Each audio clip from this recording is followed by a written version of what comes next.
ஸ்தோத்திரம் ஸ்தோத்திரம் ஸ்தோத்திரம் கர்த்தாவே. நாளுக்காக நம்ம நன்றி செலுத்துகிறோம். இந்த ஓய்வு நாளுக்கு உங்களுக்கு ஆரம்பிக்க போட்டியில் கூடியிருக்கிற ஒவ்வொருத்தருடைய வீட்டிலும் கூடியிருக்கிற ஒவ்வொரு வீட்டையும் உங்களுடைய ஆலயமாக ஒவ்வொரு சரீரத்தையும் உங்களுடைய ஆலயமாக நீர் மாற்றினீரே, அதற்காக நாங்கள் உமக்கு நன்றி செலுத்துகிறோம். இந்த காலை வேளையில் கர்த்தாவே உம்மை ஆராதிக்க கூடியிருக்கிற ஒவ்வொரு பிள்ளைகளுக்காக ஜெபிக்கிறோம் கர்த்தாவே. நீர் மனதுருகிற தேவன், மனம் இறங்கி கர்த்தாவே அவர்களுடைய இருதயத்தின் வாஞ்சைகள் அனைத்தையும் நீர் முழுமையாக நிறைவேற்றி தரும்படியாக நாங்கள் ஜெபிக்கிறோம். ரட்சகரும் மீட்பருமாகிய இயேசு கிறிஸ்து நாமத்தில் ஜெபிக்கிறோம் எங்கள் ஜீவனுள்ள நல்ல பிதாவே, ஆமீன். நாம் சங்கீதம் 103வது அதிகாரம் 1 - 5வது வசனம் வரைக்கும் வாசிக்க கேட்போம். என் ஆத்துமாவே கர்த்தரை ஸ்தோத்தரி, என் முழு உள்ளமே அவருடைய பரிசுத்த நாமத்தை ஸ்தோத்தரி. என் ஆத்துமாவே கர்த்தரை ஸ்தோத்தரி, அவர் செய்த சகல உபகாரங்களையும் மறவாதே. அவர் உன் அக்கிரமங்களை எல்லாம் மன்னித்து உன் நோய்களை எல்லாம் குணமாக்கி உன் பிராணனை அழிவுக்கு விலக்கி மீட்டு உன்னை கிருபையினாலும் இரக்கங்களினாலும் முடிச்சூட்டி நன்மையினால் உன் வாயை திருப்தி ஆக்குகிறார். கழுகுக்கு சமானமாய் உன் வயது திரும்ப வாழ வயது போலாகிறது. ஹல்லேலூயா. ஒடுக்கப்படுகிற யாவருக்கும் கர்த்தர் நீதியையும் நியாயத்தையும் செய்கிறார். ஹல்லேலூயா. இந்த நாட்களிலும் கூட அநேகர் இந்த ஓய்வு நாளில் சபைகள் திறக்கக்கூடாது, ஆராதிக்க கூடாது என்று பலவிதமான திட்டங்களை தீட்டி ஞாயிற்றுக்கிழமை மாத்திரம் ஃபுல் லாக்டவுன் அப்படின்னு சொல்லியிருக்கிறாங்க. இங்கே வசனம் சொல்லுகிறது, ஒடுக்கப்படுகிற யாவருக்கும் கர்த்தர் நீதியையும் நியாயத்தையும் செய்கிறார். அதே சமயத்தில் பார்க்கும்போது ஆண்டவர் இஸ்ரவேல் ஜனங்களுக்கு ஓய்வு நாளை ஆசரிக்கும் பண்ண. இன்றைக்கும் நீங்கள் இஸ்ரேல் தேசத்துக்கு போய் பார்த்தீங்கன்னா லிஃப்டில் ஏறினா சுவிட்சை கூட ஆன் பண்ண மாட்டாங்க. ஏன்னா ஓய்வு நாளில் எந்த வேலையும் செய்யக்கூடாதுன்ட்டு சுவிட்சை கூட ஆன் பண்ண மாட்டாங்க. அவ்வளவு ஜாக்கிரதையாக இந்த ஓய்வு நாளை கடைப்பிடிக்கிறார்கள். இவர்கள் நினைத்தார்கள் ஓய்வு நாளை இவங்களை ஆராதிக்க விடாமல் பண்ணலான்னு நினச்சி. ஆனால் ஆண்டவர் நினைக்கிறாரு, அந்த பழைய ஏற்பாட்டு காலத்தில் நடந்த எல்லா காரியங்களும் மறுபடியும் பூமியில் நடக்க வேண்டும் என்பதற்காக ஓய்வு நாளில் பழைய ஏற்பாட்டு காலத்தில் எப்படி யாரும் எந்த வேலையும் செய்யாமல் எல்லா கடைகளும் பூட்டப்பட்டு எல்லாரும் ஓய்வு நாளில் ஓய்வு எடுக்க வேண்டும் என்பதற்காக தேவன் நியமித்த அந்த நாளை இந்திய தேசத்தில் இந்து மக்கள் அவர்களுக்கு அறியாமலேயே ஆண்டவருடைய பிரமாணங்களை கடைப்பிடித்து கொண்டு வருகிறார்கள். ஹல்லேலூயா. நம்ம பார்த்தோம்னா பழைய ஏற்பாட்டு காலத்தில் எவைகள் எல்லாம் நடந்ததோ அவைகள் எல்லாம் இப்போ திரும்பியும் ரிவர்ஸில் ஒவ்வொரு காலத்திலையும் ஒவ்வொரு காரியங்கள் திரும்பியும் ரிவர்ஸில் நடந்து கொண்டே வருகிறது. அதில் ஓய்வு நாளில் நான் பார்த்துருக்கேன், நிறைய பேருக்கு சொல்லியிருக்கிறேன், ஓய்வு நாளில் வேலைக்கு போகாதீங்க, கடையை திறக்காதீங்க, எவ்வளவோ அட்வைஸ் பண்ணியிருப்பேன், யாரும் கேட்கல. ஆனால் அரசாங்கத்தை கொண்டு இந்த ஓய்வு நாளை ஒரு முழுமையாக அவருடைய பழையற்பாட்டு பிரமாணங்களை எப்படியெல்லாம் அதை பேணி பாதுகாத்தார்களோ ஓய்வு நாளில் அவ்வளவு ஜாக்கிரதையாக இருந்தார்கள். இன்னைக்கும் அந்த ஓய்வு நாள் இஸ்ரேல் தேசத்தில் அவ்வளவு 100% யாரும் எந்த வேலையும் செய்யாத அளவுக்கு கடைப்பிடிக்கப்பட்டு கொண்டிருக்கிறது. இத்தனையும் ஸ்பெஷல் கிளாஸ் பார்த்தீங்கன்னா 10th +2 இந்த மாதிரி வகுப்புகளுக்கெல்லாம் ஸ்பெஷல் கிளாஸ் பார்த்தீங்கன்னா ஓய்வு நாளில் தான் வைப்போம் அப்படின்னு இருப்பாங்க. விசுவாச பிள்ளைகளும் ஓய்வு நாளில் சபைக்கு வராமல் போய் கொண்டிருந்தார்கள். இப்பொழுது ஆண்டவர் அதற்கும் ஒரு செக் பாயிண்ட் வைத்து நம்ம இந்திய தேசத்தின் இந்து அரசாங்கத்தின் முறைமையின்படியே நமக்கு இந்த ஓய்வு நாளை அவர்களும் சேர்ந்து கடைபிடிக்கும்படியாக தேவன் கிருபை செய்திருக்கிறார். ஹல்லேலூயா. ஒடுக்கப்படுகிற யாவருக்கும் கர்த்தர் நீதியையும் நியாயத்தையும் செய்கிறார். அவங்க என்ன பிளான் பண்ணாலும் அதில் ஆண்டோடைய சித்தம் இருக்குதுன்றது தான் நமக்கு தீமையாக ஞாயிற்றுக்கிழமை ஆராதிக்கக்கூடாதுன்ட்டு அவங்க பிளான் பண்ணாங்க. ஆனால் தேவன் அவர்களை வைத்து அவருடைய திட்டம் பழைய ஏற்பாட்டு காலத்தில் என்னென்னலாம் நடந்ததோ அது மீண்டும் ஒரு முறை இந்த காலகட்டத்தில் ஆண்டருடைய வருகைக்கு முன்பதாக எல்லாம் நடந்து நிறைவேற வேண்டியது அவசியமாக இருக்கிறது. அவைகள் எல்லாம் நடந்து கொண்டும் இருக்கிறது. இஸ்ரேல் தேசத்தில் ஒரு நதி ஓடிக்கொண்டிருந்தது. அது டோட்டலாக ட்ரை ஆகி எத்தனையோ நூற்றுக்கணக்கான ஆண்டுகள் அது வற்றி போயிருந்தது. இப்பொழுது ஆண்டருடைய வருகைக்கு முன்பதாக திடீரென்று எங்கிருந்து தான் அந்த நீரூற்று புறப்பட்டுச்சுன்னு தெரியல. திடீர்னு அந்த ஆறு ஓட ஆரம்பித்தது. செந்நிறத்தில் கன்றுக்குட்டியே இல்லாமல் அழிந்து போயிருந்த அந்த இனம் மீண்டும் உருவாகி இருக்கிறது. ஸோ தேவன் எல்லாவற்றையும் மீண்டும் தொடர்ச்சியாக எல்லாவற்றையும் செய்து கொண்டிருக்கிறார். நாம் தொடர்ந்து தேவன் நம்மளை எப்படி ஒடுக்கினாலும் ஆண்டவர் அவருடைய சித்தத்தை பூமியில் நிறைவேற்றி கொண்டு வருகிறார். ஹல்லேலூயா, ஹல்லேலூயா, ஹல்லேலூயா. நம்ம என்னதான் நம்மளை ஒடுக்குறாங்கன்னு நினைக்கிறோம், ஒடுக்கல. அவர்களை வைத்தே தேவன் இந்த ஓய்வு நாளை ஆசரிக்கும்படியாக அவர்களை கொண்டு செய்து கொண்டு வருகிறார். 2வது வசனம் சொல்லுகிறது, நீங்களே அந்த ஆலயம்.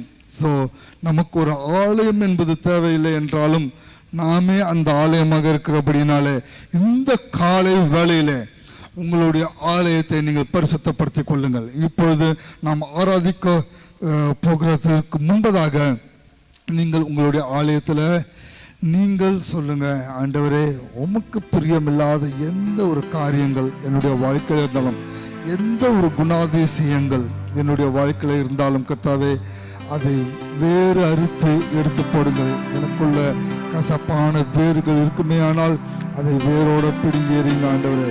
உங்களுடைய நீதியின் அன்பினாலே, நீதியின் வாழ்க்கையினாலே, பரிசுத்தமான வாழ்க்கையினாலே எங்களை முழுமையாக நிரப்பும்படியாக நாங்கள் ஜெபிக்கிறோம் ஆண்டவரே. நாங்களே அந்த ஆலயம் என்று நாங்கள் அறிந்திருக்கிறபடினாலே கர்த்தாவே, இந்த வேளையிலே உம்மை நாங்கள் துதிக்க, உம்மை ஆராதிக்க, உம்மை போற்ற, உம்மை மகிமைப்படுத்த, உம்மை உயர்த்த, நீர் சகலத்தையும் ஆளுகிறவர், நீர் தேவரீர், நீர் ராஜரீகம் பண்ணுகிற தேவன் ஆண்டவரே. இந்த பூமியை நீர் ஆள எங்களை தெரிந்து கொண்டிருக்கிறீர்கள் கர்த்தாவே. இந்த 1000 வருஷ அரசாட்சியில் நாங்கள் இந்த பூமியை ஆளும்படியாக எங்களை நீ தகுதிப்படுத்தினீரே, அதற்காக உமக்கு நன்றி. இந்த நாளில் நம்ம நன்றி செலுத்தக்கூடிய ஒரு நேரத்தில் வந்திருக்கோம். எத்தனையோ பேர் இந்த வாரத்தில் கூட ஒரு போதகர் ஒரிசாவில் நம்ம சபையிலேருந்து நம்ம உதவி செய்து கொண்டிருந்தோம். பாஸ்டர் ஷாத்ராக்குன்ட்டு அவர் நேற்றைய தினத்தில் நாங்கள் மாதந்தோறும் உதவி செய்து கொண்டிருந்தோம். நேற்றைய தினத்தில் அவர் இறந்து விட்டார். அதுபோல் அநேகர் இந்த ரோட்லேயும் கூட சிறு வயது முதற்கொண்டு நாங்கள் ஒன்றாக வளர்ந்த ஒரு குடும்பம் இருக்கிறது. அவர்களுடைய தகப்பனாரும் கொரோனாவால் இறந்துட்டாங்க.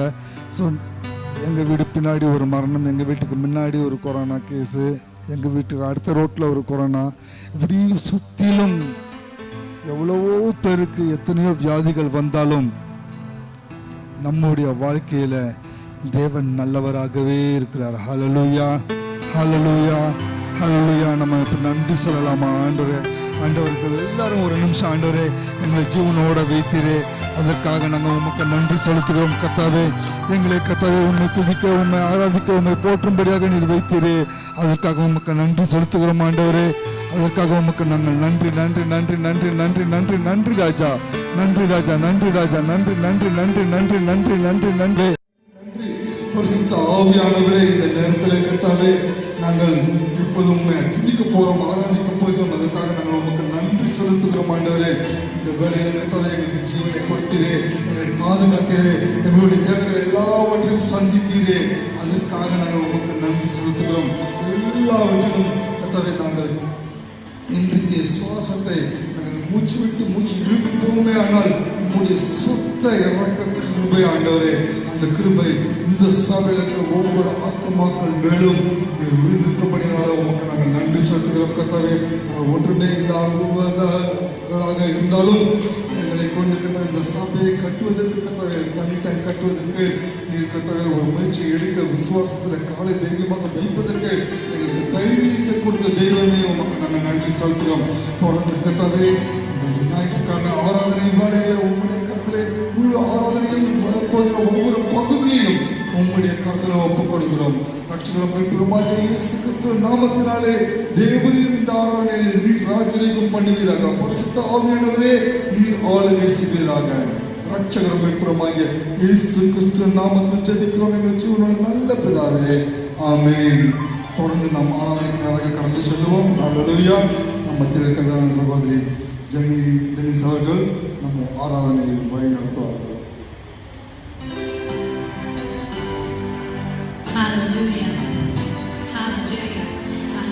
இயேசு கிறிஸ்துவின் நாமத்தில் உங்கள் ஒவ்வொருவரையும் வரவேற்கிறோம். ஹல்லேலூயா. மீண்டுமாய் இந்த வீடியோ மூலமாக உங்கள் ஒவ்வொருவரையும் சந்திப்பதில் பெரும் மகிழ்ச்சி அடைகிறேன். அவருடைய மகாபெரிய கிருபை நம்மளை இதுவரையும் நடத்தி வந்துட்டு இருக்குது. ஹல்லேலூயா. நம்ம வீட்டில இருந்து ஆராதனை செய்தாலும் நம்ம ஒரு மனதோட ஆண்டவருக்கு நாமத்தை நம்ம உயர்த்தும் போது கண்டிப்பாக வல்லமையான அவருடைய பிரசனம் நம்மளை ஆளுகை செய்யும். ஹல்லேலூயா. நம்புறீங்களா? விசுவாசிக்கிறீங்களா? ஹல்லேலூயா. ஒரு நிமிடம் நம்ம கண்களை மூடி தலைகளை தாழ்த்தி ஜெபம் பண்ணலாமா? எங்களை நேசிக்கிறாங்க நல்ல பிதாவே, இந்த அருமையான நல்ல நாளுக்காக நன்றி செலுத்துகிறோம் ராஜா.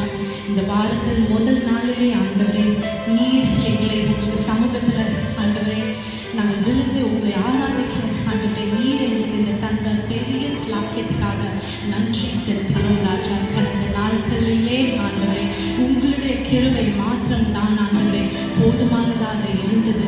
அதுக்காக நன்றி செலுத்துகிறோம் ராஜா. பலவீன நேரத்தில் ஆண்டவரே உங்களுடைய பலனும் தயவும் தான் ஆண்டவரே எங்களை தாங்கி வந்தது இயேசப்பா. அதுக்காக நன்றி செலுத்துகிறோம் ஆண்டவரே. இந்த ஆராதனை வேலையை நீர் ஆளுகை செய்யும் ஆண்டவரே. எங்களை பரிசுத்தப்படுத்தும். எங்கள் இதயத்தில் இருக்க எல்லா கசவம் நீக்கி போட்டு ஆண்டவரே எங்களை உங்களை மாறி மாற்றும் இயேசப்பா. உங்களுடைய பிரசனம் உங்களுடைய மகிமை எங்களை ஆட்கொள்ளட்டு. இயேசு கிறிஸ்துவின் நாமத்தில் கேட்கிறேன் நல்ல பிதாவே, ஆமென். தாவீதுக்காரர் சங்கீதக்காரர் தாவீது சொல்கிறார், கர்த்தரே நமக்கு அடைக்கலமானவர், அவரே நமக்கு பலனுமானவர், ஆபத் காலத்தில் அவர் அனுகூல துணையுமானவர். ஆமென். எவ்வளவு ஒரு உண்மையான விஷயம். எஸ்பெஷலி இந்த கடந்த மாதங்களை நம்ம பார்க்கும்போது அவரே தான் நம்மளுக்கு அடைக்கலமாக இருக்கிறார். அவரே தான் நம்மளுக்கு ஒரு பலனாக இருக்கிறார். எல்லா ஒதுக்கப்பட்ட நேரத்தில் அவரே தான் நமக்கு துணையாக இருக்கிறார். ஹல்லேலூயா. இது மாத்திரம் இல்லை, நம்ம இன்னைக்கு ஜீவனோட இருக்கிறோம்னா அது ஆண்டவரோட சுத்த கிருபை. நம்ம எல்லாரும் இருக்கிற இடத்துல எழுந்து நின்று நல்ல உற்சாகமா சந்தோஷமா எல்லா கவலைகளும் மறந்து நல்ல கரங்களை தட்டி பாடலாமா? நன்றியால் துதிப்பாடு என் இயேசுவை. நன்றியால் துதிப்பாடு நம் இயேசுவை உள்ளத்தால் என்று பாடு. நன்றியால் துதிப்பாடு நம் இயேசுவை உள்ளத்தால் என்று பாடு. நல்லவர் வல்லவர் போதுமானவர் வாழ்க்கையில் உண்மையுள்ளவர். நல்லவர் வல்லவர் போதுமானவர் வாழ்க்கையில் உண்மையுள்ளவர். நன்றியால் துதிப்பாடு இயேசுவை உள்ளத்தால் என்று பாடு. நன்றியால் துதிப்பாடு நம் இயேசுவை உள்ளத்தால் என்று பாடு. அவர் நல்லவர் நல்லவர் வல்லவர் போதுமானவர் வாழ்க்கையில் உண்மையுள்ளவர். நல்லவர் வல்லவர் போதுமானவர் வாழ்க்கையில் உண்மையுள்ளவர். நன்றியால் துதிப்பாடு இயேசுவை உள்ளத்தால் என்று பாடு. எரிகோ மதிலும்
இயேசுவை உள்ளதால் என்றும் பாடு. எல்லாம் நன்மையை நினைத்து சொல்லுங்க. நன்றியால் துதி பாடு.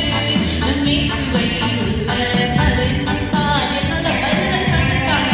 நன்றியால் துதி பாடு. நம் இயேசுவை உள்ளதால் என்றும் பாடு. அவர் நல்லவர், நல்லவர், வல்லவர், போதுமானவர், வாழ்க்கையில் நன்மை உள்ளவர். Yes, Father. நல்லவர், வல்லவர்,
உமக்கே பின்னம்பல் சொல்லுமாமா.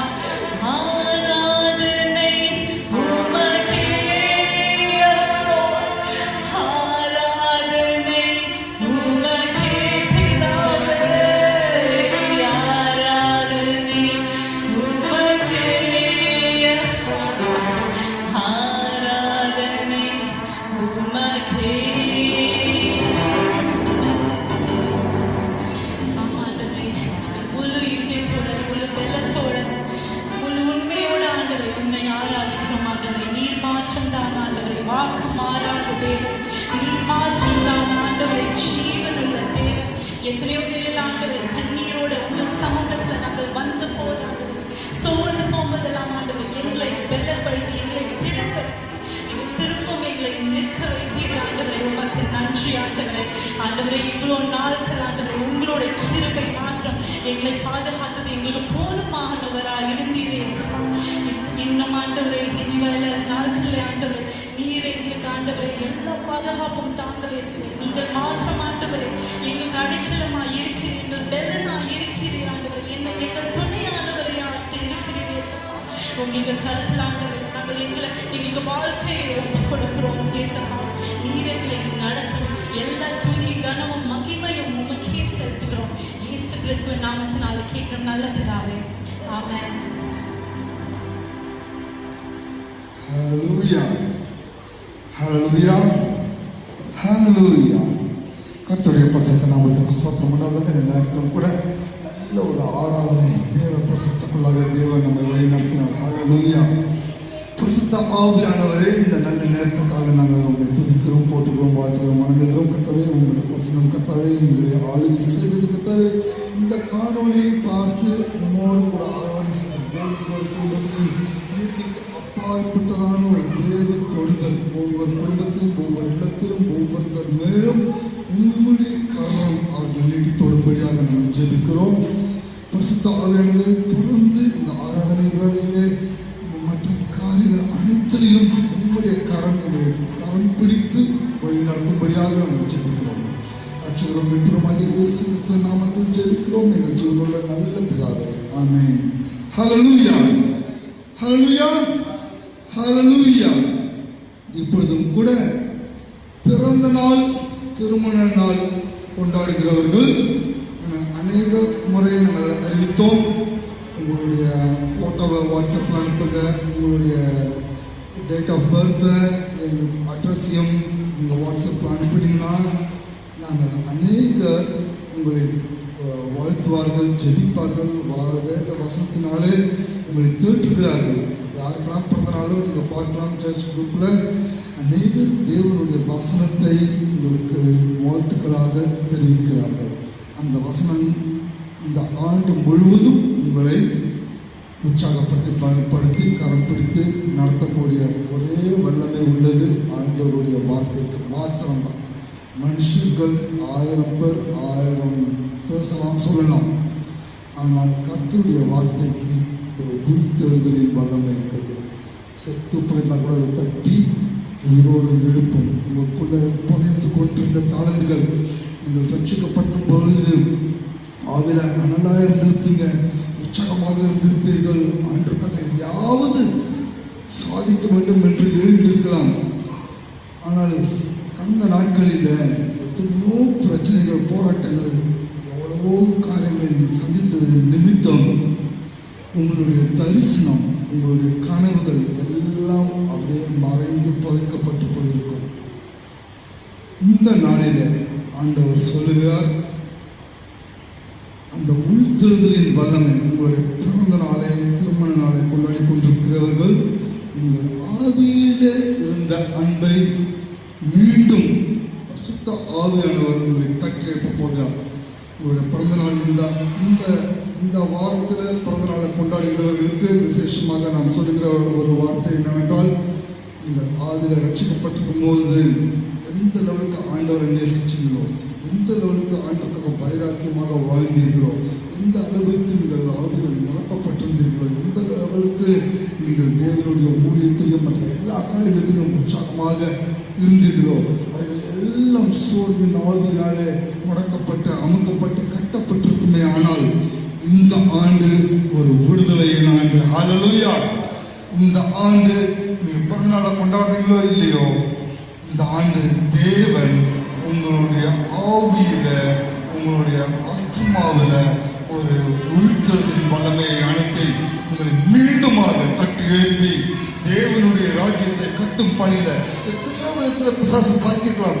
குடும்பத்துல பிரச்சனை, சுற்றார் உற்றார் உறவினர்கள் மூலமாக வேலை ஸ்தலங்களில் பிரச்சனை, பணக்குறைவு, வியாதி, வருத்தங்கள் என்னவாக இருந்து உங்களை அடக்கி ஒடுக்கி முடக்கி வைத்து கட்டப்பட்டிருந்தாலும் இந்த ஆண்டு புதிய பிறந்த நாளை கொண்டாடுகிற இந்த ஆண்டு உங்களுடைய ஆவிக்குரிய வாழ்க்கையில ஒரு உயிர்த்தெழுதலின் வல்லமை, பரிசுத்த ஆவியானவரை இப்பொழுது பிறந்த நாளை கொண்டாடுகிற ஒவ்வொருவருக்காக வேண்டி நாங்கள் ஜெபிக்கிறோம். உங்களுடைய உயிர்த்தெழுதலின் வல்லமை கடந்து வரும்படியாக ஜெபிக்கிறோம். இப்பொழுதே கர்த்தாவே, இந்த நாளிலே இந்த பிறந்த நாளை கொண்டாடி கொண்டிருக்கிறவர்கள் எல்லாரும் எழுச்சி நில்லுங்க. இந்த காணொளிக்கு நேராக உங்கள் கரங்களை நீட்டி நீங்கள் விசுவாசத்தோட கரங்களை நீட்டுங்க. பரிசுத்த ஆவியானவருடைய தொடுதலுக்காக நீங்கள் காத்து கொண்டிருங்க. இப்பொழுது ஆவியானவர் உங்களை தொட்டு உங்களுடைய சோர்வான ஆவிய, உங்களுடைய துக்கமான ஆவியில, உங்களுடைய துக்கத்திலே முடக்கி வைக்கப்பட்டிருந்த ஆவிய இந்த நாளில் விலக்கி உங்களை மன மகிழ்ச்சி கொள்ள, உங்களது சோர்வின் ஆவிலிருந்து உயிர்த்தெழுதலின் வல்லமை உங்களை தட்டி எழுப்பும்படியாக ஆண்டவராக இயேசு கிறிஸ்துவின் நாமத்திலே, சர்வ வல்லமையுள்ள தேவனுடைய நாமத்தினாலே இவர்களை ஆளுகை செய்கின்ற சகல விதமான வல்லமைகள் முற்றிலுமாக செயலிழந்து போகும்படியாக இந்த ஆண்டு பிறந்த நாளை கொண்டாடுகிறவர்கள் ஒவ்வொருவரும் உம்முடைய ராஜ்யத்தை கட்டும் பணியில இந்த நாள் முதற்கொண்டு உயிர்த்தெழுதலின் வல்லமை அவர்களை தட்டி தூக்கி எழுப்பும்படியாக உம்முடைய ராஜ்யத்திற்காக தங்களை ஜீவனையை அர்ப்பணிக்கத்தக்கதாக தங்கள் உயிரியை கொடுப்பதற்கும் கர்த்தரை ஆயத்தமாகப்படுவதற்காக நீர் இவர்களை கொண்டு என்னென்ன செய்ய வேண்டுமோ இவர்களுடைய ஆத்மாவில் ஒரு உயிர்த்தெழுதலின் வல்லமை இப்பொழுது கடந்து வரும்படியாக நாங்கள் ஜெபிக்கிறோம். இந்த ஆண்டு புதிய காரியத்தை ஆவிக்குரிய ரீதியில ஒரு புதிய ஆரம்பம், ஒரு புதிய ஆரம்பத்தை நீர் இந்த ஆண்டு தொடக்க வைக்க மாட்டாரே. நீர் தொடங்குகிறவர், நீர் முடிக்க சர்வ வல்லமை உள்ளவர். இந்த ஆண்டு பிறந்தநாளை காணுகின்றதான ஒவ்வொருத்தருடைய இருதயத்தின் வாஞ்சங்களை முழுமையாக நிறைவேற்றும்படியாக இயேசு கிறிஸ்துவின் நாமத்திலே சபையாராக கூடி மனதார நாங்கள் ஆசீர்வதித்து ஜெபிக்கிறோம் எங்கள் ஜீவனுள்ள நல்ல பிதாவே. ஆமென். ஹல்லேலூயா, ஹல்லேலூயா, ஹல்லேலூயா. இந்த நாளிலும் கூட திருமண நாளை கொண்டாடுகிறவர்கள், இந்த திருமண நாள்னு பார்த்தீங்கன்னா, திருமணம் ஆயிருக்கும் முதல் வருஷம் சூப்பராக போயிருக்கும், ஒரு பிரச்சனை இருந்திருக்காது. ஃபர்ஸ்ட் இயர் ரொம்ப ஸ்மூத்தாக போயிருக்கும். அதுக்கப்புறமேட்டு கொஞ்சம் கொஞ்சமாக ரெண்டு பேரும் புரிந்து கொள்ள கருத்து வேறுபாடுகள் கொஞ்சம் கொஞ்சமாக வெளிப்பட அந்த ஆவியில் இருக்கிற அன்பு இன்றைய தினத்தில் திருமண நாளை கொண்டாடிக்கிறவர்களுக்கு சொல்லுகிறேன், இந்த திருமணம் ஆகும் பொழுது வைத்திருந்ததான அன்பு இந்த நாளில் உங்களுடைய வாழ்க்கையில் இருக்குதா என்பதை நீங்கள் சற்று ஆராய்ந்து பாருங்கள். விசேஷமாக இந்த லாக்டவுன் பீரியட்ல கணவனும் மனைவியும் வீட்டில் இருக்கிறீங்க. ரெண்டு விதமாக இருக்கலாம். ஒரே சரீரமாக ஆண்டவர் சொன்ன பிரகாரம் இருக்கலாம், இல்லைன்னா கீதியும் பாம்புமா எலியும் பூனையாகவும் இருக்கலாம். என்னத்த திருமணம், என்னத்த நாடுன்ற அந்த கவலையிலையும் நீங்கள் இருக்கலாம். நீங்களே ஆராய்ந்து பாருங்க. நாங்கள் ஒன்றும் சொல்ல வேண்டிய அவசியம் இல்லை. ஆவில இருந்த அன்பு ஒரு திருமண நாளை நாங்கள் மீண்டும் உங்களுக்கு நினைவு கூட்ட வாஞ்சிக்கிறேன். பலிபீடத்தில் வந்துன்னு நீங்கள் எல்லாரும் வாக்கு பண்ணியிருப்பீங்க.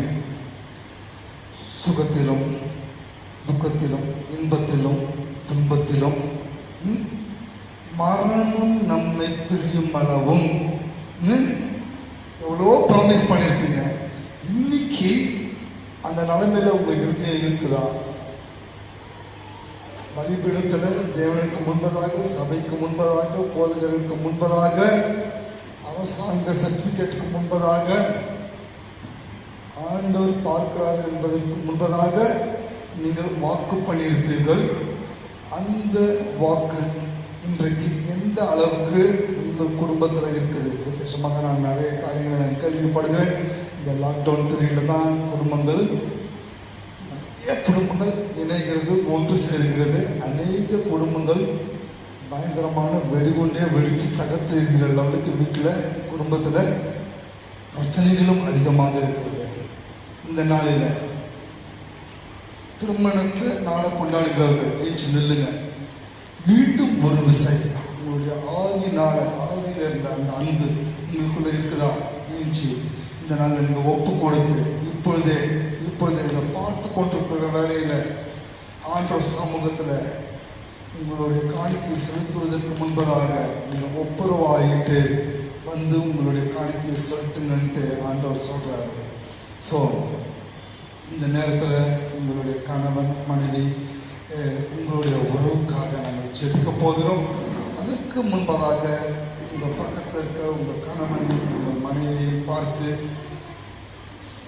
செய்யாத தப்பு, செய்த தப்பு, எந்த தப்பாக இருந்தாலும் இல்லாது ஒன்றுமே இல்லை என்றாலும் ஒருவேளை தெரிந்தோ தெரியாமலையோ நான் உன்னை கோபப்படுத்தியிருந்தா, உன்னை வேதனைப்படுத்தியிருந்தா, உன்னை துக்கப்படுத்தியிருந்தா, ஏதோ ஒரு காரணத்தில் உன் மேலே எனக்குள்ள ஒரு மனக்கசப்பு இருக்குமே. ஆனால் இந்த நேரத்தில் நான் உன்கிட்ட மன்னிப்பு கேட்குறேன். நம்மளை தாழ்த்துறதுனால ஆண்டவர் மகிமைப்படுகிறார், நம்மளை உயர்த்துவார்.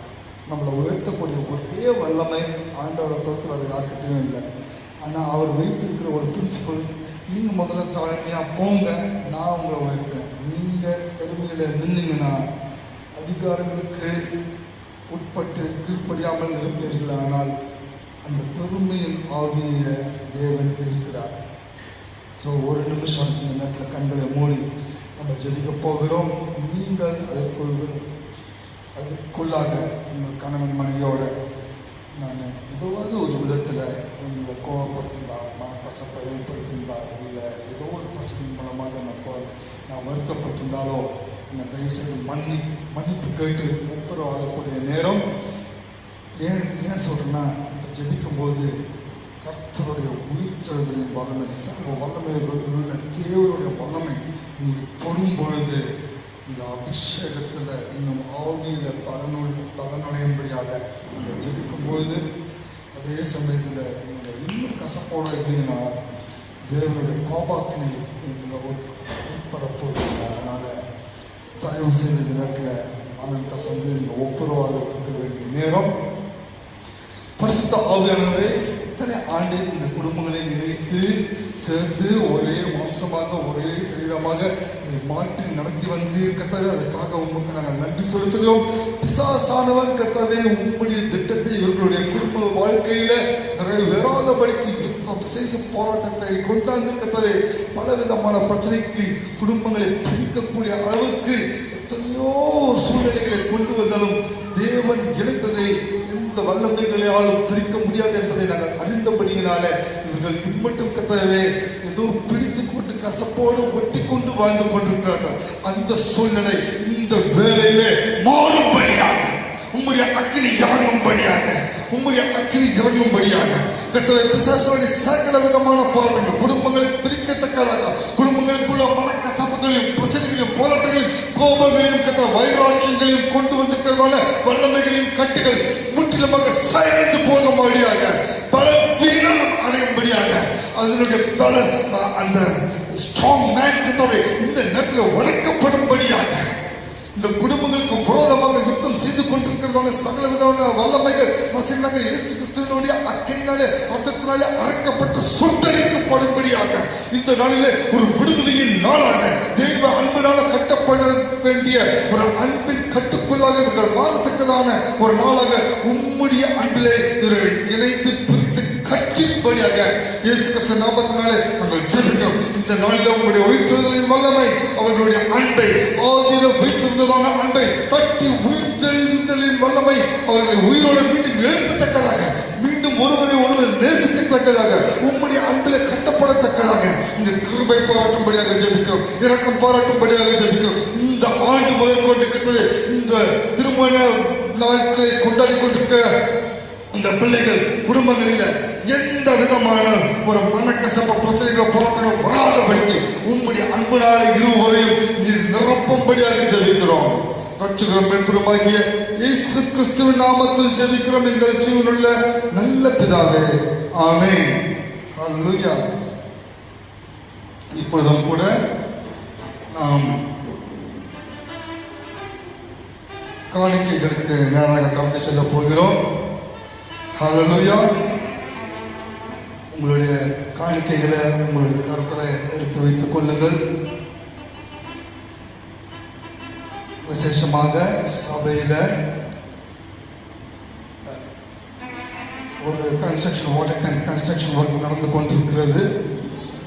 நாங்கள் ஏற்கனவே ஆல்மோஸ்ட் கிட்டத்தட்ட 2 லட்சம் ரூபாய் வரைக்கும் செலவு பண்ணி சவுண்ட் சிஸ்டம்க்கு வேண்டிய எல்லா எக்யூப்மெண்ட்ஸுக்கும் வாங்குறதும் பாக்ஸஸ் செய்யறதுக்கும் டோர்ஸ் கேபின் செய்கிறதுக்கு செலவு எடுத்தோம். இப்போதும் கூட தனி டேங்க்கும் ஃப்ரண்ட்டில் ஒரு ரூமு ஆஃபீஸ் ரூம் போல கட்டுறோம். பஞ்ச காலத்தில் ஈசாக்கு விதைத்தான். நான் மறுபடியும் சொல்கிறேன், நீங்கள் ஆசீர்வதிக்கப்படும்படியாக ஆண்டவர் தேசத்தில் ஒரு பஞ்சத்தை உண்டாக்கி வைத்திருக்கிறார். எதுக்கு தெரியுமா? இந்த தேசத்தில் எப்படி ஒரு பஞ்ச காலங்கள் ஏற்பட்டிருக்கிறது. கர்த்தருடைய பிள்ளைகள் விசுவாசத்தினாலே விதைக்கிறதுக்கு ஒரு வாய்ப்பு. மற்றவர்கள் எல்லாரும், உலகத்து ஜனங்கள் எல்லாரும் என்ன பண்ணுவாங்கன்னா, இந்த டைமில் ஐயோ நீங்கள் பஞ்ச காலம் இருக்கிற நம்ம சேமித்து வைப்போம், பிடிச்சி வைப்போம், சாப்பிட்டு இருக்கிறவருக்கும் உயிரோட வாழ்நாள் யோசிக்கக்கூடிய காலம். ஆனால் கர்த்தருடைய பிள்ளைகளை தேவன் ஆசீர்வதிக்கும்படியாக இந்த பஞ்ச காலத்தை நமக்கு ஏற்படுத்தி கொடுத்திருக்கிறார். காரணம் என்னன்னா, நீங்கள் நானும் ஆசீர்வதிக்கப்படும்படியாக இந்த பஞ்சம் தேசத்துல உண்டாயிருக்குது. இந்த பஞ்சத்திற்கு நோக்கம் என்ன என்றால், ஈசாக்கு பஞ்ச காலத்துல விதைத்தான்.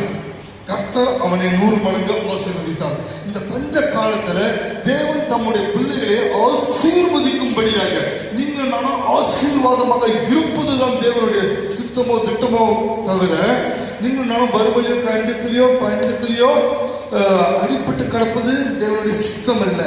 என்னுடைய வாழ்க்கையில் நடந்த ஒரு அற்புதம் என்னன்னா, இன்றைக்கு கூட நம்ம சபையில ஒரு விசுவாசி அரிசி மூட்டை இல்லை. நாங்கள் இன்னைக்கு கூட அவங்க ஃபோன் வந்த உடனே நான் அரிசி மூட்டையை காரில் தூக்கி போட்டுட்டு அவங்க கிட்ட கொண்டு போய் கொடுப்பதற்கு தேவன் வைத்தார். ஏன்னா இந்த பஞ்ச காலத்தை யாரெல்லாம் யூஸ் பண்றீங்களோ இல்லையோ, நான் நல்லா யூஸ் பண்றேன் இந்த பஞ்ச காலத்தை. இந்த பஞ்ச காலம் மாதிரி ஒரு ஆப்பர்ச்சுனிட்டி எனக்கு கிடைச்ச மாதிரி யாருக்குமே எல்லாருக்கும் கிடைச்சிருக்குது. அதாவது நாங்கள் ஒரு ஜபங்களை பண்ணுவோம், I shall not miss my opportunity. எனக்கு வருகின்றதான ஆப்பர்ச்சுனிட்டி, எனக்கு வருகின்றதான ஒரு நல்ல வாய்ப்பினை இயேசு கிறிஸ்து நாமத்தினாலே நான் தவற விட மாட்டேன். ஆண்டவர் அநேகருக்கு அநேக வாய்ப்புகளை அனுப்பி கொண்டே இருப்பார். அந்த வாய்ப்புகளை நம்ம கிராப் பண்ணிக்கணும். நம்ம கண்ணு முன்னாடி போகும்போது பிசாசானவன் நம்ம கண்ணு முன்னாடி ஒரு வெயில போட்டு அந்த ஆப்பர்ச்சுனிட்டி நம்ம கண்ணுக்கு தெரியாமல்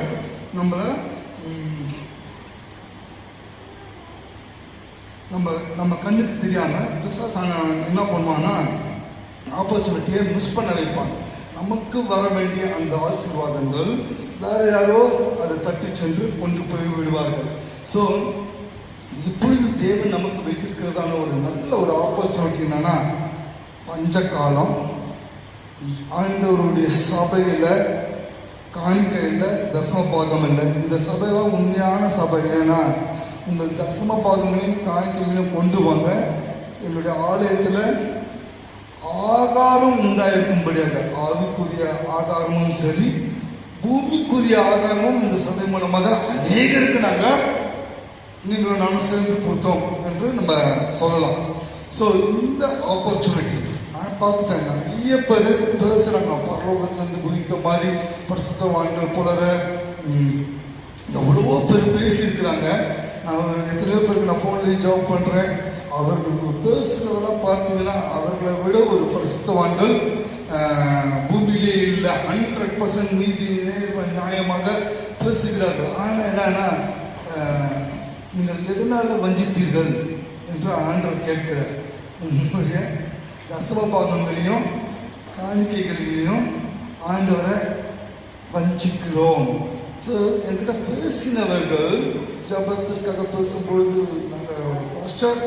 நாங்கள் டைம் போட்டு இப்படிலாம் ஜபம் பண்ணோம் அப்படின்லாம் நிறைய பேர் சொன்னாங்க. ஆனால் இந்த மார்ச் மாதத்துல இருந்து அவங்களுடைய தசம பாகமோ காணிக்கையோ சபைக்கு வரவே இல்லை. பரிசுத்தம் என்பது எல்லா பகுதியிலும் இருக்கும். ஒரு பகுதியில் மட்டும் நீங்கள் ஜபத்தில் மட்டும் இல்லை. ஆண்டவர் சொல்கிறாங்க இந்த லாக்டவுன் பீரியடில் எப்படி நாங்கள் கொடுக்க முடியும். இன்னைக்கு ஒரு கூட என்னை கேட்டாங்க, எப்படி இந்த லாக்டவுன் பீரியடில் கொடுக்க முடியும். இந்த லாக்டவுன் ஆண்டவர் உண்டாக்குனதே உங்களுக்காக தான். நீங்கள் இந்த டைமில் கொடுக்கணும், நீங்கள் ஆசீர்வதிக்கப்படணுன்றதுக்காக தான் ஆண்டவர் உண்டாக்கி கொடுத்துருக்காரு. இந்த ஆப்பர்ச்சுனிட்டியை நீங்கள் மிஸ் பண்ணுறீங்க என்றால் நீங்கள் என்றைக்குமே நீங்கள் ஆசீர்வாதத்தை நீங்கள் சுதந்திரித்துக் கொள்ளவே முடியாது. ஏன்னா சத்தியத்தை நாங்கள் பிரசங்கித்துக் கொண்டே வருகிறோம். உங்கள் இருதயங்களை நீங்கள் தொடர்ந்து கடினப்படுத்தி கொண்டே இருக்கிறீர்கள்.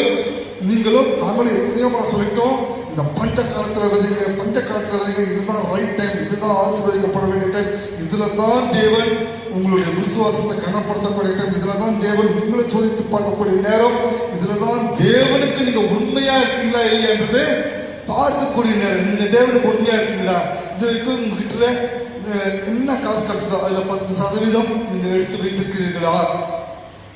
அன்னைக்கு சொல்கிறாங்க என்னன்னா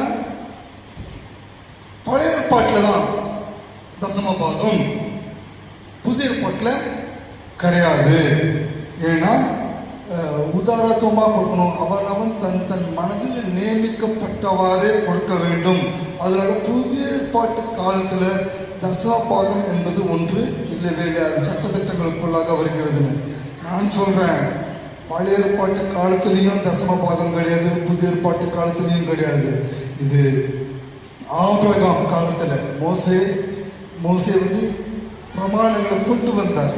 ஆனால் பிரமாணங்களுக்கு முன்பதாக தசம பாகங்களை யார் கொடுத்தானா? ஆபிரகாம் மெல்கிசேதேக்குக்கு தன்னுடைய தசம பாகங்களையும் காணிக்கைகளையும் கொடுத்தார். ஹல்லேலூயா. ஆபிரகாம் மெல்கிசேதேக்குக்கு தசம பாகங்களையும் காணிக்கைகளையும் கொடுத்தார். அதனால இந்த நேரத்தில் நீங்களும் உங்களுடைய காணிக்கைகளையும் தசம பாகங்களையும் பொய், இது தவறானது என்று கள்ள உபதேசங்கள், தவறான உபதேசங்கள் யாராவது போதிப்பார்களே ஆனால் உங்கள் செவிகளை நீங்கள் சாய்க்க வேண்டாம்.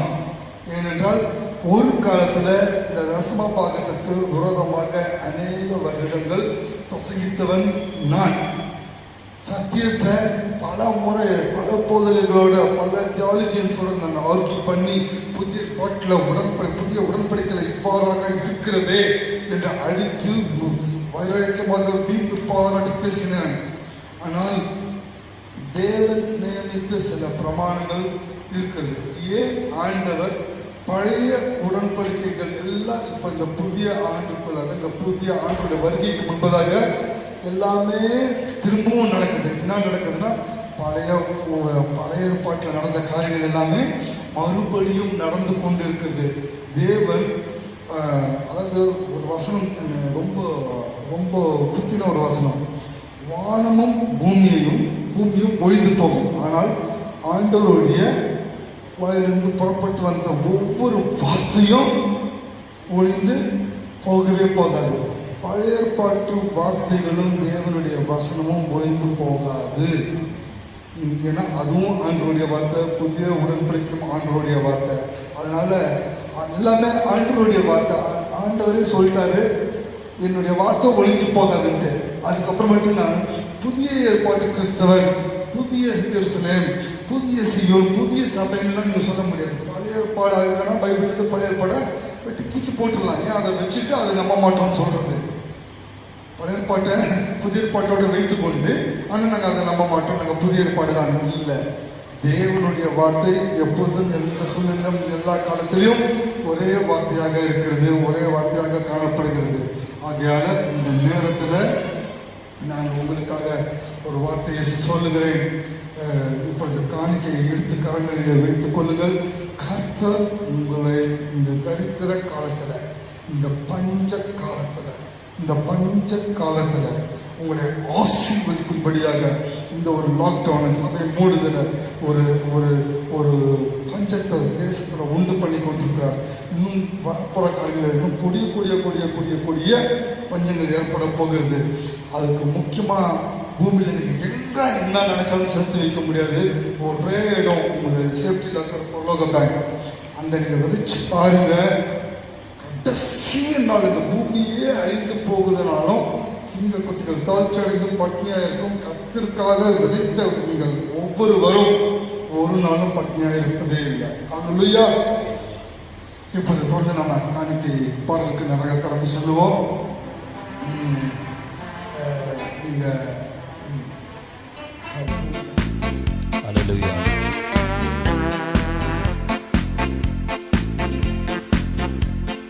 ஆனந்த துதி ஒலி கேட்கும், ஆடல் பாடல் சத்தமும் தோனிக்கும். ஆகாய விண்மீனாய் அவர் ஜனம் பெருகும், ஆண்டவர் வாக்கு பலிக்கும். ஆகாய விண்மீனாய் அவர் ஜனம் பெருகும், ஆண்டவர் வாக்கு பலிக்கும். ஆனந்த துதி ஒலி கேட்கும், ஆடல் பாடல் சத்தமும் தோனிக்கும். ஆகாய விண்மீனாய் அவர் ஜனம் பெருகும், ஆண்டவர் வாக்கு பலிக்கும். ஆகாய விண்மீனாய் அவர் ஜனம் பெருகும், ஆண்டவர் வாக்கு பலிக்கும். மகிமைப்படுத்துவேன் என்றாரே, மகிமனின் பாசம் பெரிதே. மங்காத புகழுடன் வாழ்வோம், மாட்சிமை பெற்ற என்போமே. மகிமைப்படுத்துவேன் என்றாரே, மகிமனின் பாசம் பெரிதே. மங்காத புகழுடன் வாழ்வோம், மாட்சி பெற்று விடுவோமே. குறுகிட மாட்டோம், குன்றிட மாட்டோம், கரையில்லா தேவனின் வாக்கு. குறுகிட மாட்டோம், குன்றிட மாட்டோம், கரையில்லா தேவனின் வாக்கு.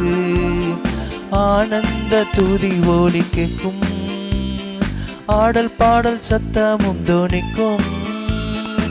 ஆகாய விண்மீனாய் அவர் ஜனம் பெருகும், ஆண்டவர் வாக்கு பலிக்கும். ஆகாய விண்மீனாய் அவர் ஜனம் பெருகும், ஆண்டவர் வாக்கு பலிக்கும். யாக்கோபு நடுங்கிடுவானோ, யாக்கோபின் தேவன் துணையே. அமெரிக்கை வாழ்வை அழைப்போ, ஆண்டவர் மார்பில் சுகிப்போ. யாக்கோபு நடுங்கிடுவானோ, யாக்கோபின் தேவன் துணையே. அமெரிக்கை வாழ்வை அழைப்போ, ஆண்டவர் மார்பில் சுகிப்போ. பதறாத வாழ்வும் சிதறாத மனமும் பரிசாக தேவன் அருள்வா. பதறாத வாழ்வும் சிதறாத மனமும் பரிசாக தேவன் அருள்வா. ஆனந்த துதி ஒலி கேட்கும், ஆடல் பாடல் சத்தமும் தோனிக்கும். ஆகாய விண்மீனாய் அவர் ஜனம் பெருகும், ஆண்டவர் வாக்கு பலிக்கும். ஆகாய விண்மீனாய் அவர் ஜனம் பெருகும், ஆண்டவர் வாக்கு பலிக்கும். ஆண்டவரே, ஆண்டவரே, இந்த கொடுத்த கரத்தை ராஜா நீர் பார்த்து கொண்டிருக்கிறீர், கொடுத்த உள்ளத்தை ராஜா பார்த்து கொண்டிருக்கிறீர். ஆண்டவரே, வேதத்திலே சொன்னது போல் ஆண்டவரே, பஞ்சகாலத்தை விதைத்ததை ஆண்டவரே நீர் ஆண்டவர் ரெட்டிப்பாய் 100 மடங்காய் ஆண்டவரை பெருகி தர வேண்டுமா செபிக்கிறோம் ஐயா. ஆண்டவரே, கொடுத்த கரங்களை ஆசீர்வதிங்க ஆண்டவரே. நீர் அவர்கள் தேவையெல்லாம் சந்திக்கும்படியாக செபிக்கிறோம் ஆண்டவரே. ஆண்டவரை விசேஷித்த வழிகளிலே ஆண்டவரை எங்கள் சபை மக்களை வழிநடத்த வேண்டுமா செபிக்கிறோம் ஆண்டவரை. ஆசீர்வதியும் பொறுப்படுத்திக்கொள்ளும் இயேசு கிறிஸ்துவின் மூலம் ஜெபங்களும் நல்ல பிதாவே, ஆமென். கடைசியாக செய்திக்கு நேராக கடந்து செல்வோம். தலைமை போதகர் பெஞ்சமின் ஐயா அவர்களை வசனத்துக்கு நேராக அவர்கள் கரங்களை தட்டி அவரை வரவேற்போம். இந்த யூடியூப் மூலமாக தெய்வ பிள்ளைகளாகிய உங்களை ஊழியக்காரர்களையும் சந்திப்பதிலே நான் மற்றற்ற மகிழ்ச்சி அடைகிறேன். தெய்வ சித்தம் என்பதை குறித்து வேதவசனம் என்ன சொல்லுகிறது? That which are general, that which are specific. பொதுவாக வேதம் என்ன சொல்லுகிறது என்பதை முதலாவது பார்த்துவிட்டு ஸ்பெஷலாக ஒவ்வொருவருக்கும் நாம் பரிசுத்தாவின் நடத்திப்பிலே எவ்வாறு செல்ல முடியும் என்பதை நாம் சிந்திப்போம். தனக்குரிய சித்தத்தை துறந்து தன் வாழ்க்கையில் ஆற்றுகிற செயல்கள் அனைத்திற்கும் தேவனுடைய சித்தத்திற்கு கீழ்ப்படியும் ஒருவனே கிறிஸ்தவன் ஆவான் என்று ஒரு பரிசுத்தவான் கூறுகிறார். தேவனுடைய சித்தத்திற்கு கீழ்ப்படுகிறவனே கிறிஸ்தவன். கிறிஸ்தவர்களுக்கு ஒரு சவாலாக இருப்பது தேவ சித்தத்தை கண்டுபிடிப்பது, அது கீழ்ப்படிவது, அதை அடங்கி நடப்பது, அதை முற்றிலுமாக பின்பற்றுவது. இது ஒரு சவால், இது ஒரு பெரிய பிரச்சனை. இது கண்டுகொள்ளுவது மிகுந்த ஜபங்கள், காத்திருப்புகள், பொறுமைகள் அவசியம். கிறிஸ்தவர்கள் ஆவலோடு விரும்பி எப்படி தேவனுடைய சித்தத்தை அறியலாம் என்பதிலே அக்கறை உள்ளவர்களாக இருக்கிறார்கள். எபிரேயர் 10:7 பார்க்கும்போது, அப்பொழுது நான் தேவனே உம்முடைய சித்தத்தின்படி செய்ய இதோ வருகிறேன், புத்தக சுருளிலே என்னை குறித்து எழுதியிருக்கிறதே என்று சொன்னேன். தேவனுடைய சித்தத்தினை நிறைவேற்றும் பொருட்டே இயேசு கிறிஸ்து இந்த பூமிக்கு வந்தார். ஒவ்வொரு நாளும் பிதாவாகிய தேவனோடு ஜெபத்திலே முழங்கால் படியிட்டு ஆண்டவரை நோக்கி, பிதாவாகிய தேவனை நோக்கி இயேசு ஜெபம் பண்ணி அவருடைய சித்தத்தை அறிந்து பிதாவுடைய சித்தத்தை செய்வதே தன் குறிக்கோளாக கொண்டு வாழ்ந்தார். இயேசு கிறிஸ்து பிதாவோடு உறவாடி கொண்டிருந்தார்.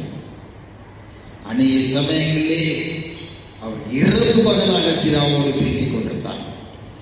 ஆக புத்தக சொல்லில் என்னை குறித்து எழுதியிருக்கிறதே என்று சொன்னேன். தேவனுடைய சித்தத்தை நிறைவேற்றும் பொருட்டே நான் இப்பூமிக்கு வந்தேன் என்று இயேசு கிறிஸ்து சொல்கிறார். பிதாவின் சித்தம் ஒவ்வொரு காரியத்திலும் கீழ்ப்படிந்து செயல்படுத்த இயேசு வாஞ்சித்தார்.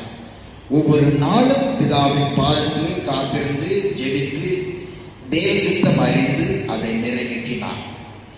நம்முடைய வாழ்க்கையை குறித்து தேவ சித்தத்தை அறிவதே தலையாய கடமை. ஒவ்வொருடைய எதிர்காலத்தையும் அறிந்து கொள்வது, தேவனுடைய திட்டம் என்ன என்பதை அறிந்து கொள்வது மிக முக்கியமான காரியம். ஆற்றல்கள், தேவைகள், வல்லமைகள், சூழ்நிலைகள் ஏற்றாற்போல் ஆகியவற்றுக்கு ஏற்புடையதாகவே அமைந்திருக்கிறது.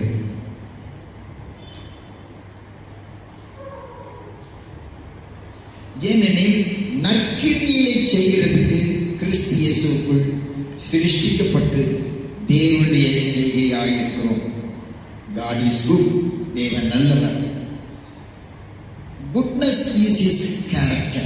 நன்மை செய்வதே அவருடைய குறிக்கோள். நம்மையும் நல்ல கிரியை செய்கிறதற்காக அவர் படைத்திருக்கிறார்.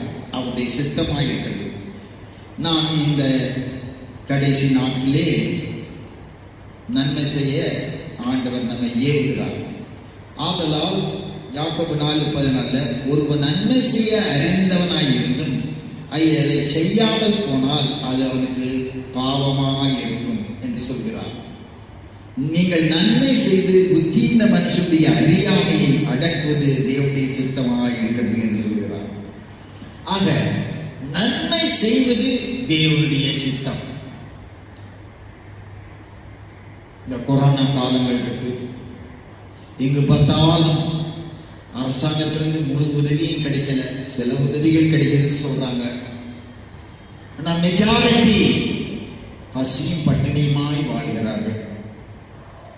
இந்த காலங்களிலே கிறிஸ்தவர்களாகிய நாம், தேவனுடைய ஊழியக்காரர்களாகிய நாம், தேவனுடைய பிள்ளைகளாகிய நாம் நம்மகிட்ட சாப்பாடு இருக்குமானால், அல்லது அரிசி இருக்குமானால், காய்கறி இருக்குமானால், எந்த உணவு பதார்த்தம் இருக்குமானால் மற்றவர்களோடு நாம் பகிர்ந்து சாப்பிட வேண்டும்.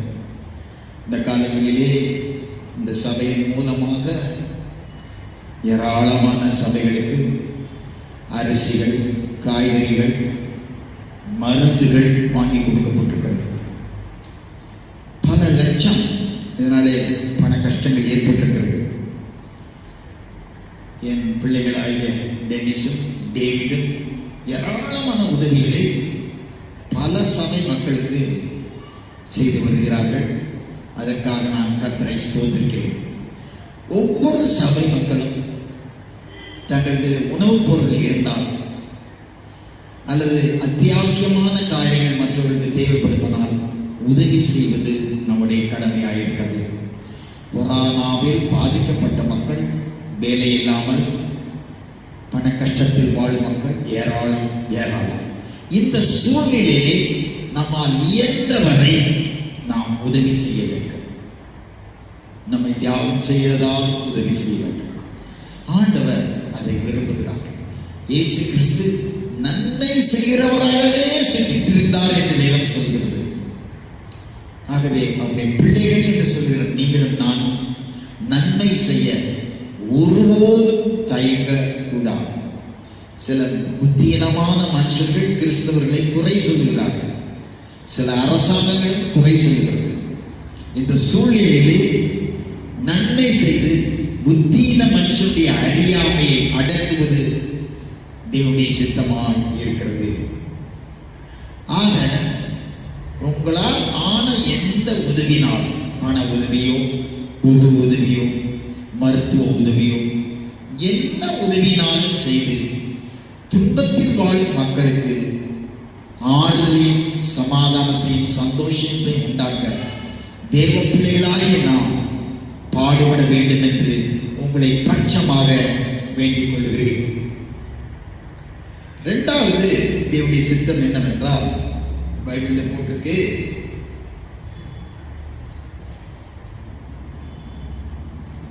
1 தெசலோனிக்கேயர் 4:3 நீங்கள் பரிசுத்தம் உள்ளவராக வேண்டும் என்பதே தேவனுடைய சித்தமாயிருக்கிறது. தேவன் பரிசுத்தமானவர், நாம் அவரை போல மாற வேண்டும் என்பதே அவருக்கு சித்தம். ஆக பரிசுத்த வாழ்க்கையை தேவன் நம்மிடத்தில் எதிர்பார்க்கிறார். எபிரேயர் 12 பார்த்தோம்னா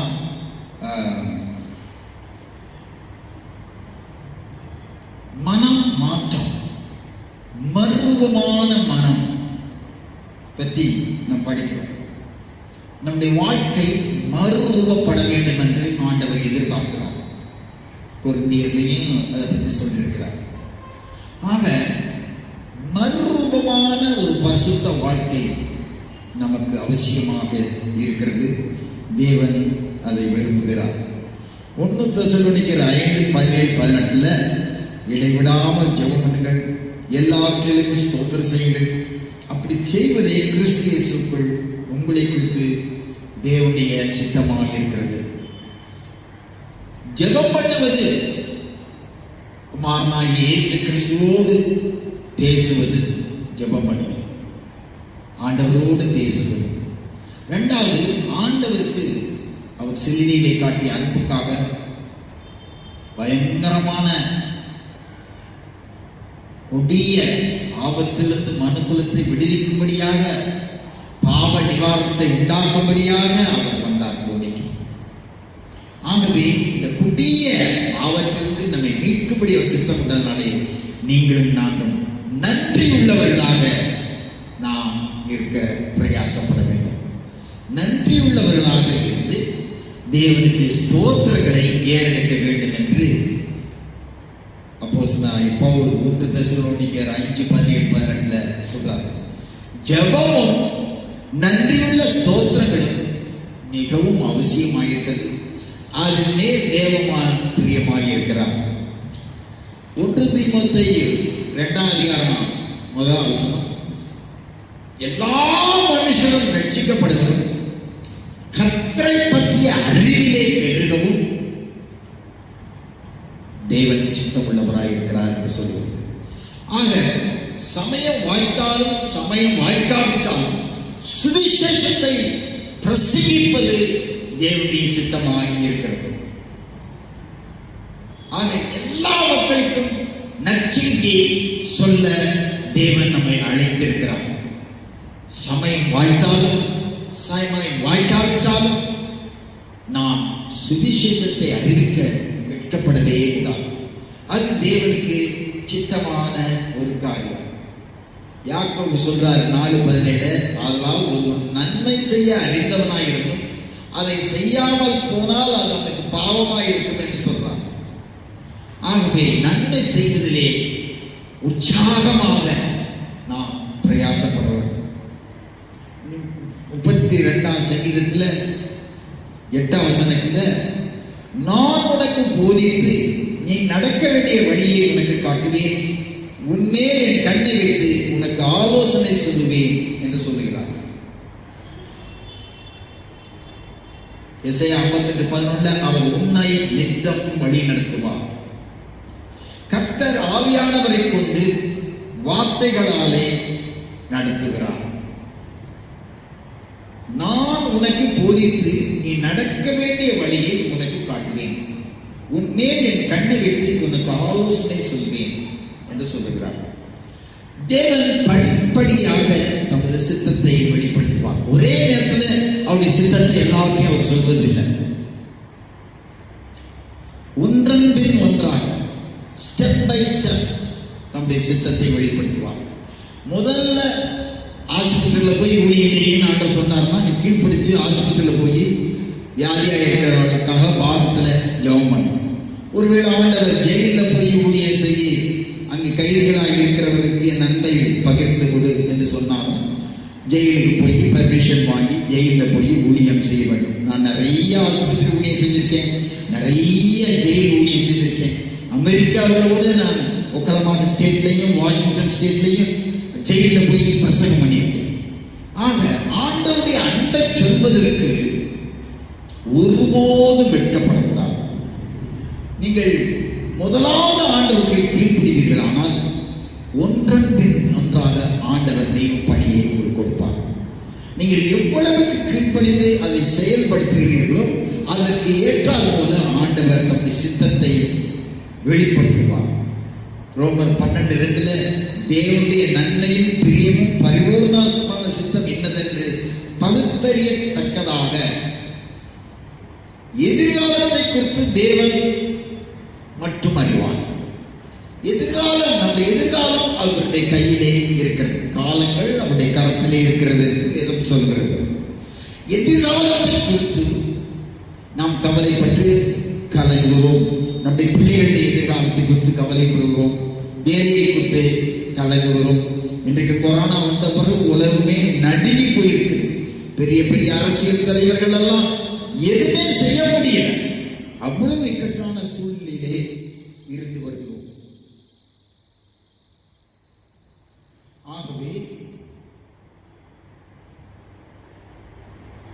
ஆகவே உலக தலைவர்கள் எல்லாருமே கலங்கி போயிருக்கிறார்கள்.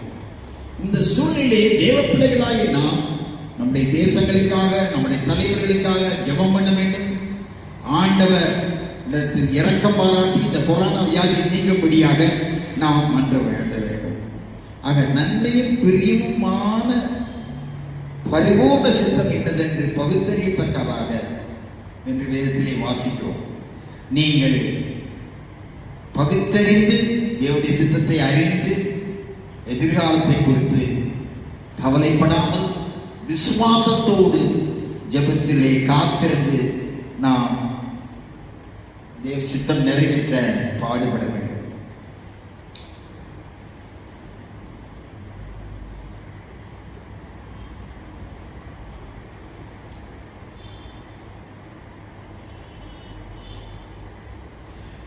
சங்கீதம் 37:7 கர்த்தரை நோக்கி அமர்ந்து அவருக்காக காத்திரு. தேவனுடைய சித்தத்திற்கு உன்னை ஒப்புக்கொடு. அவருடைய சித்தத்திற்கு நாம் கீழ்ப்படிய வேண்டும். இப்பிரபஞ்சத்திற்கு ஒத்த வேஷம் தெரியாமல்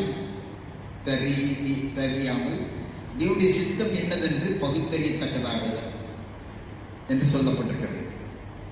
உங்கள் மனம் புதிதாகிறதுனாலே அவருடைய மெல்லிய சத்தம் கேட்கும். அந்த மெல்லிய சத்தத்துக்கு நீங்கள் செவி கொடுக்க வேண்டும். நீங்க ஆயத்தமாக ஜெபத்திலே, ஸ்தோத்திரத்திலே, துதியிலே, நன்றியுள்ள இதயத்தோடு காத்திருக்கும் போது தேவன் மெல்லிய சத்தத்தின் மூலமாக உங்களோடு பேசுவார். நீங்கள் என்ன செய்ய வேண்டும் என்பதை சொல்லுவார். அந்த சித்தத்தை நிறைவேற்ற கீழ்ப்படிய கற்றுக்கொள்ள வேண்டும். சில சமயங்களிலே சந்தர்ப்பங்கள், சூழ்நிலைகள், பெற்றோரின் விருப்பம், நண்பர்களின் அறிவுரைகள், மதிப்பீடு, தனிப்பட்ட விருப்பம், அப்போதைய தேவை, மனசாட்சி, இவைகளின் மூலமாக கூட தேவன் தம்முடைய சித்தத்தை வெளிப்படுத்துவார். மனசாட்சியே நமக்கு கொள்ளும், இது தப்பு, இது தேவ சித்தம் இல்லை என்பதை வெளிப்படுத்தும். பெற்றோருடைய விருப்பம் மூலமாக கூட கடவுள் பேசுவார். நண்பர்கள் மூலமாக கூட கடவுள் பேசுவார். உங்களுடைய கற்பழ சூழ்நிலைகள் கூட உங்களுக்கு சில காரியங்களை வெளிப்படுத்தும். ஒரு வாசலை கடவுள் அடைத்தாரானால் மற்றொரு வாசலை அவர் திறக்க ஆயத்தமாயிருக்கிறார். அநேக சமயங்களிலே ஊழியங்களிலே ஒரு வாசல் அடைக்கப்படும், இன்னொரு வாசல் திறக்கப்படும். ஆக சில சமயங்களிலே ஆண்டவர் மெல்லிய குரல் மூலமாக நம்மோடு பேசுகிறார். ஆக சந்தர்ப்பங்கள், சூழ்நிலைகள், பெற்றோரின் விருப்பம், நண்பர்களின் அறிவுரைகள், மதிப்பீடு, ஆற்றலுக்கேற்ற தனிப்பட்ட விருப்பம், அப்போதைய தேவை, மனசாட்சி ஆவிகளின் வாயிலாக தம் சித்தத்தை தேவன் வெளிப்படுத்துவார். யோவான் 16:13 சத்திய ஆவியாகி அவர் வரும்போது சகல சத்தியத்திற்குள்ளும் உங்களை நடத்துவார், சூழ்நிலையை பயன்படுத்துவார். ஒரு கதவை மூடி மற்ற கதவை அவர் திறப்பார். ஆகவே கிறிஸ்தவர்களாகிய நாம் தேவன் சித்தம் செய்யும்படி அழைக்கப்பட்டிருக்கிறோம். தேவ சித்தம் அறிய மிகுந்த பொறுமை அவசியம். சில சமயங்களிலே அவருடைய சமூகத்திலே பல நாட்கள், பல வாரங்கள், பல மாதங்கள் காத்திருக்க வேண்டியதாக இருக்கும். சில சமயங்களில் சொப்பனத்தின் மூலமாக தேவன் பேசுவார். சில சமயங்களிலே தரிசனத்தின் மூலமாக நீ பேசுவார். அப்போஸ்தலர் 16:9 பார்த்தீங்கன்னா 9:10 நீ மக்கேதேனியாவுக்கு வந்து எங்களுக்கு உதவி செய்ய வேண்டும் என்று பவுலுக்கு சொல்லப்பட்டது. அவர் மக்கேதேனியாவுக்கு ஐரோப்பாவிலே அவர் புறப்பட்டு ஊழியம் செய்ய போனார். அநேக சமயங்களிலே நம்முடைய சுய சித்தத்தை தேவனிடத்தில் ஒப்புவிக்க வேண்டும். நடுநிலையாக இருக்க வேண்டும். தேவனுக்காய் காத்திருக்க வேண்டும். அதுவும் பொறுமையாய் காத்திருக்க வேண்டும். அவர் சித்தம் வெளிப்படும் வரை ஜெபத்துடன், விசுவாசத்துடன் இருப்பது அவசியம். தேவன் பல ரூபத்தில் பேசுவார். முதலில் ஒரு சிறு வெளிச்சம் தோன்றும். தேவனுடைய நடத்துதலை விட்டு ஒருபோதும் நாம் பின்வாங்க வேண்டாம். இவைகள் யாவும் ஜெனரல். ஸ்பெசிபிக்கா சொல்றேன். என்னுடைய அனுபவத்திலே ஆண்டவர் சில காரியங்களை நடத்தினார். உலகம் முழுவதும் தேவன் பயன்படுத்துவதற்கு காரணம் 5 கண்டங்களிலும் பிரயாணம் பண்ண தேவன் வாய்ப்பை உண்டு பண்ணினார். 100க்கு மேற்பட்ட தேசங்களிலே ஊழியத்தை செய்யும்படி தேவன் வாசலை திறந்தார். நான் அவருக்கு கீழ்ப்பிடித்து அவருடைய சத்தத்துக்காய் காத்திருப்பேன். அவருடைய வழிநடத்துதலுக்காய் காத்திருப்பேன். பரிசுத்த ஆவியானவர் நம்மோடு பேசுவார். நாம் என்ன செய்ய வேண்டும் என்பதை நீங்கள் ஜெபத்திலே பொறுமையோடு அமர்ந்து காத்திருக்க வேண்டும். அநேக சமயங்களிலே கண்ணை மூடி காத்திருக்க வேண்டும். அப்பொழுது தரிசனங்கள் வெளிப்படும், தெய்வ சத்தம் கேட்கும். தூங்குனா சொப்பனங்கள் மூலமாய் பேசுவார். ஆகாயத்திலிருந்து கூட சத்தம் போட்டு பேசுவார். சில சமயங்களே ஆகாயத்திலிருந்து சத்தங்கள் கூட நான் கேட்டிருக்கிறேன். நான் குரோம்பேட்டைக்கு வந்தது வானத்திலிருந்து எனக்கு சத்தம் கேட்டுச்சு, நீ குரோம்பேட்டைக்கு போ அப்படின்னு ஆண்டவர் என்னை நடத்தினார்.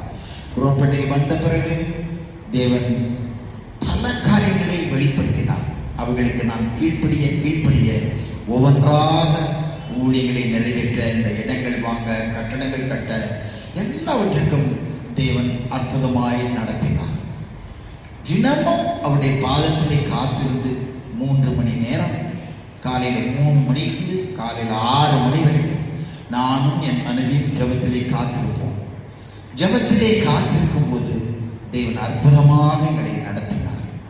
ஒரு ஊழியத்தை கட்டுவோம், சபைகளை ஏராளமான கிராமங்களிலே உண்டாக்கவும், பல மொழிகளிலே உண்டாக்கவும், வட இந்தியாவிலும் தென்னிந்தியாவிலும் ஆந்திராவிலும் உண்டாக்கவும் தேவன் உதவி செய்தார்.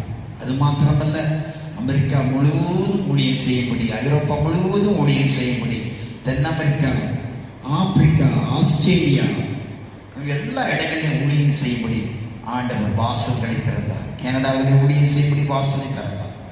ஆக தேவனுடைய சித்தம் என்ன என்பதை அறிந்து அதுக்கு நாம் கீழ்ப்படியும் போது தேவன் பயன்படுத்தும் பாத்திரங்களாக நாம் மாற வேண்டும். இதற்காக நாம் பெருமைப்படக்கூடாது. தேவன் பயன்படுத்தும் பாத்திரமாக மாறுவது தேவனுக்கு சித்தமாக இருக்கிறது. நீங்களும் நானும் கீழ்ப்படிய தேவன் ஒவ்வொன்றாக நம்மோடு பேசுவார். கீழ்ப்படிதல் பரிசுத்த ஆவியானவருக்கு ரொம்ப எதிர்பார்ப்பார். அவருக்கு நாம் கீழ்ப்படிய ஆவியானவராலே வழிநடத்தப்பட வேண்டும்.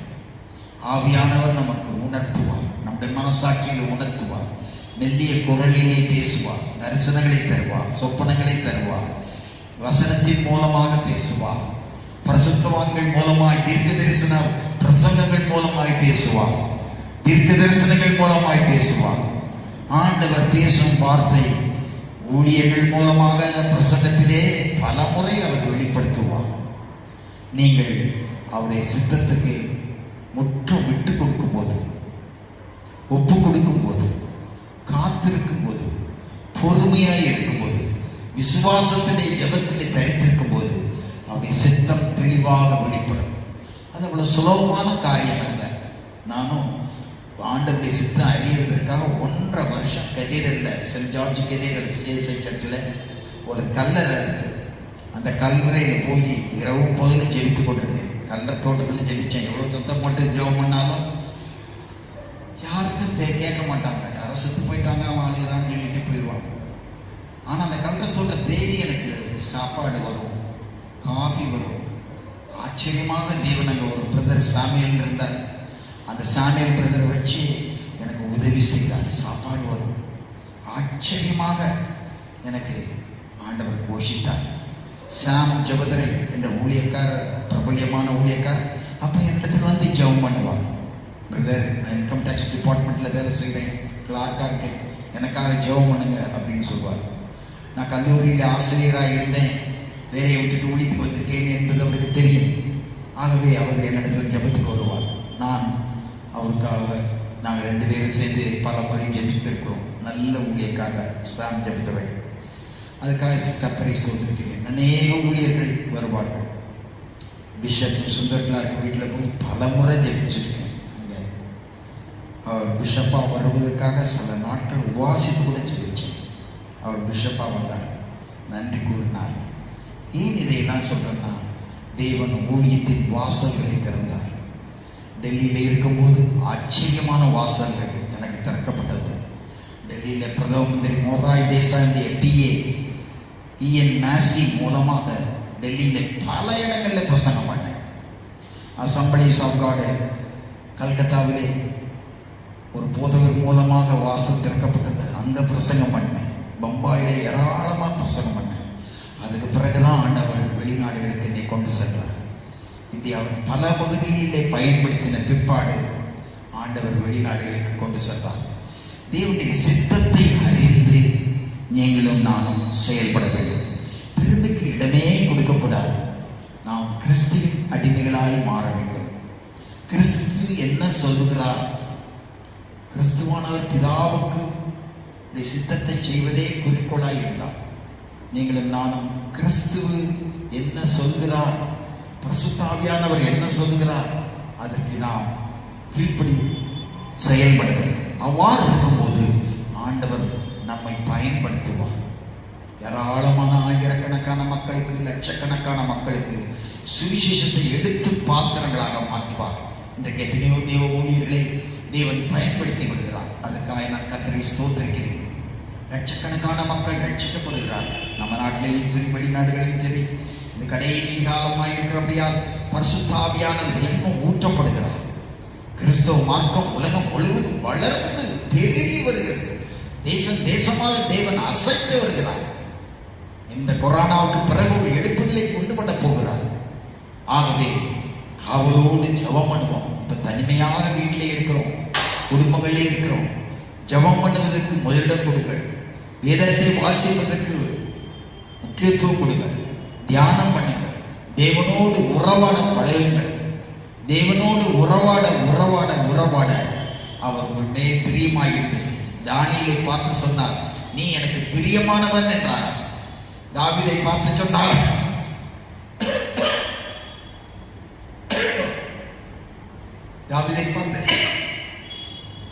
தாவீதை பார்த்து சொன்னார், என் இருதயத்துக்கு உகந்த தாசன் என்றார். ஆபிரகாம் தேவனுடைய நண்பன் என்று சொல்லப்பட்டது. வேதத்திலே அநேக தேவ ஊழியர்கள் தேவனுக்கு பிரியமானவர்களாய் நடந்தார்கள். உங்களையும் என்னையும் பிரியமான பாத்திரங்களாக உருவாக்க தேவன் வாஞ்சிக்கிறார். தேவ சித்தம் செய்ய முன்வருவோம். கர்த்தர் இந்த வசனங்களை நமக்கு ஆசீர்வதித்து தருவாராக. ஆமென். ஜெபம்.